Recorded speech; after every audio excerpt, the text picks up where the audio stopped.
ሰላም ቤተሰብ እንደምን አላችሁ? ዛሬ እንግዲህ የ2018 የፋሲካ በዓል እንዴት ሆኖ እንደተከበረና በከተማ ያጋጠሙ ችግሮችን ለእናንተ ለቤተሰቦች ይፋ አድርጋለሁ ማለት ነው። በዚህም ደግሞ በሬዎች ጎፍተው በሰዎች ላይ ያደረሱትን ቅንጭብጭብ ነገር ለእናንተ አካፍላችኋለሁ። እስከ መጨረሻው ድረስ ቪዲዮን በማየት ሼር በማድረግ ተባበሩኝ። እዚህ ጋር እንግዲህ አንድ በሬው እንግዲህ ከባለጌታው አመለጠና እንግዲህ ረጋ ብሏል። እንግዲህ አዲስ አበባ ሙሉ ከተማዋን ማለት ነው ጸጥ አድርጓታል። ይኸው ታክሲ ሁሉ ቆመዋል ማለት ነው። ባጃጆች ቆመዋል። በሬው ግን በቃ የራሱን ፍላጎት ነው እየሄደ ያለ። እዚህ ጋር አንድ ሰው ያለ ወደ እሱ ሲሄድ ተደበቀ፣ ትቶት ሄደ በሬው ማለት ነው። በሬው ትሎት ሄደ። እንግዲህ እየሮጠ ነው። ይሄው ጩኸት ምናምን ሲሰማ ማለት ነው በሬው እየጠነከረ ሄደ። እንግዲህ እቺ መኪና አረ ጉድ! እዚህ ጋር ደግሞ ሌላ ምታት። ይሄው ከትምህርት ቤት እንግዲህ የተለቀቁ ተማሪዎች በስማም እዚህ ጋር አያችሁ፣ በጣም ከባድ የሆነ ጉዳት ማለት ነው። ከባድ የሆነ ጉዳት እዚህ ጋር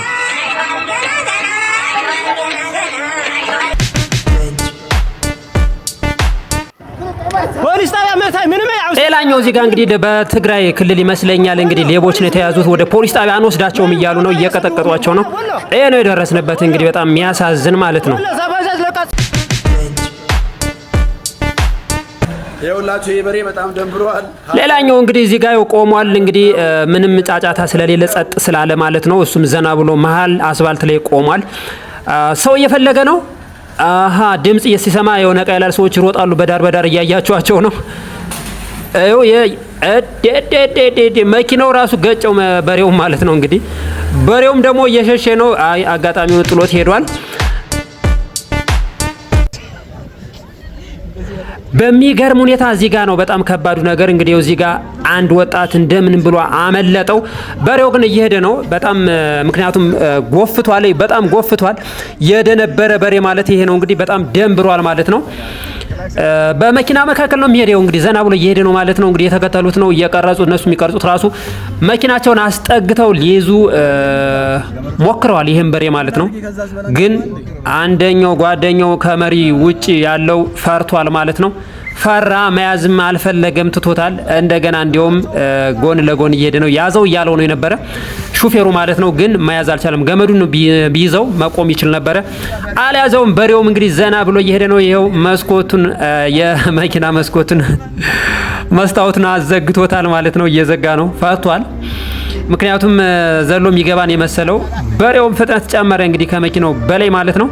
ማንም ይዘው አይመስልም። ይሄ ግን መጨረሻ ላይ ሰው ይጎዳል። ይሄንን እንየው። እውት እንግዲህ እዚህ ጋር ሊይዙ የሞከሩ ሰዎች ብቻ ሳይሆኑ መንገድ ላይ ያገኛቸውን ነው የሚሆን። እዚህ ጋር አያችሁታል። ጥሎት ሄደ ሰውየው ማለት ነው። ጥሎት ሄደ። እዚህ ጋር ሰውየውን አመለጡ ማለት ነው። ይሄ ብቻ አይደለም፣ በነገራችን ላይ ሌላም አለ እዚህ ጋር። እንግዲህ ሌላውን ደግሞ እንየው እስኪ። ያሳልብኝ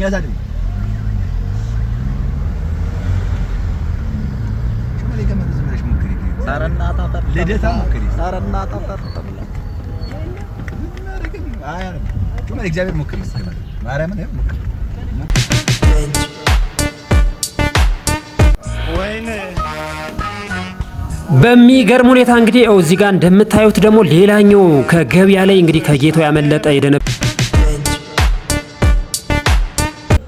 ተው እዚህ ለትንሽ ተረፈ ማለት ነው። እዚህ ጋር እንግዲህ የዶሮ ገበያ ነው እንግዲህ ከበሬ ገበያ አምልጦ ከከብት ገበያ አምልጦ እንግዲህ እዚህ ዶሮ ገበያ ደርሷል። ይሄው ሰውየው እንግዲህ በያዘው ዱላ መቶታል። መመለስ አልቻለም፣ ግን አሁንም እየፎከረ ነው። መቶታል። ዱላው አጠቀው መሰለኝ፣ ተመለሰ እንደገና። እዚህ ጋር ለትንሽ አመለጠው። ለትንሽ ማለት ነው። ልጁ እድለኛ ነው በነገራችን ላይ እዚህ ጋር። ሌላኛው እንግዲህ እዚህ ጋር ይሄው ሩጫ ይመስላችሁ የሚሮጡት ማለት ነው። ሩጫ እንዳይመስላችሁ። በዚህ ሁኔታ ይሄ በሬው የሚይዘው ጠፍቷል ማለት ነው። እሱ ግን እንደፈለገው እየሮጠ ነው። እዚህ ጋር አምልጦታል። አሁንም አምልጦታል። ትንሽ በሶሻል ሚዲያ ላይ መነጋገር በሚገርም ሁኔታ እንግዲህ እንዳሞራ በጣራ ላይ ዘሎ የሚሄድ በሬ ነው የተፈጠረው እንግዲህ ኢትዮጵያ ውስጥ። ይሄ በኢትዮጵያ ውስጥ መሆኑ ደግሞ በጣም በየት እንደዘለለ ግን በጣም እኔ ራሱ እንዴት እንደተሰቀለ ጥያቄ ነው ለኔም። ይሄው ቤቱን ይዞት ወድቋል ማለት ነው ከጣራው ላይ ሲዘል። ፖሊስ ሁሉ ነው የተከተለው። እዚህ ጋር ደግሞ ይሄን ሽማግሌ ሰውዬ አላስተረፈውም እንግዲህ እሱም ወደቀ። ሰውየውም ግን በጣም አልተረፈም። የሚያግዛቸው ሰው እንኳን የለም አጠገባቸው። እንግዲህ በጣም ትዕቢተኛ የሆነ በሬ ነው።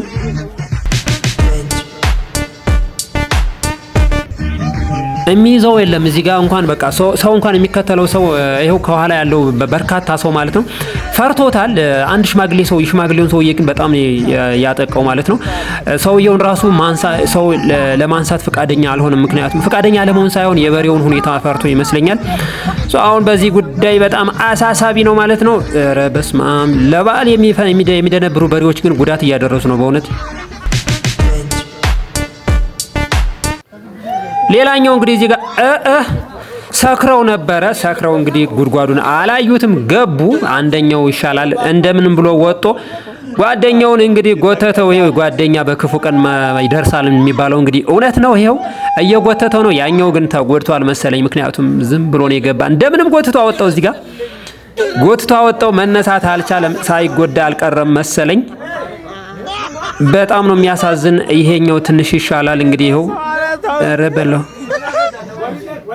ምንም መነሳትም አልቻለም። በጣም ነው የሚያሳዝን በእውነት። እንግዲህ ለባህል እንግዲህ እንደዚህ አይነት ነገር ይከሰታል። እንግዲህ ምንም ማድረግ አይቻልም። እንግዲህ ይሰክራል። እኔ ግን እምላችሁ በአጠቃላይ ማለት ነው እንግዲህ በሬው ሲደነብር ማለት ነው ጥንቃቄ ማድረግ መቻል አለብን። ብዙዎች ተጎድተዋል ማለት ነው። አመሰግናለሁ።